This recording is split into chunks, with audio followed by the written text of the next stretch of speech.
चिट्ठी फोन पे बात हो जाए, बात हो जाए। लिखा जाना चिट्ठी फोन पे बात हो जाए। रतिया सपने में धनिया मुलाकात हो जाए।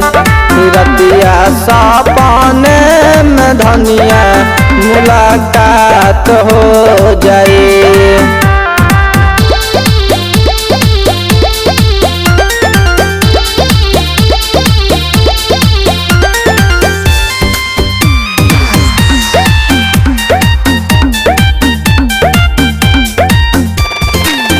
रहे मजबूरी आईनी बाहर कमाए रे। छोड़ी है जन धानी माई के गोड़ा दबा गल रे, गोड़ा दबा गल रे। रहे मजबूरी आईनी बाहर कमाए रे। छोड़ी है जान धानी माई के गोड़ा दबा गल रे।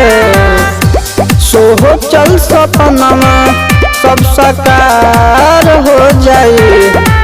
रतिया सपने में धनिया मुलाकात हो जाए। रतिया सपने में धनिया मुलाकात हो जाए।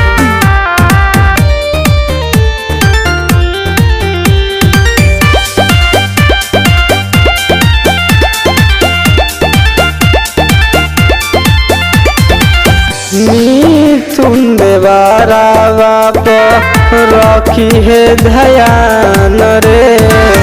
पढ़ लिख के बहनी एक दिन आर्मी जवान रे, आर्मी जवान रे। मिथुन देवारा बाप रखी है ध्यान रे। पढ़ लिख के बहनी एक दिन आर्मी जवान रे। उ जब हल्दी बाकर ओ दिन साथ हो जाए। रतिया सपने में धनिया मुलाकात हो जाए।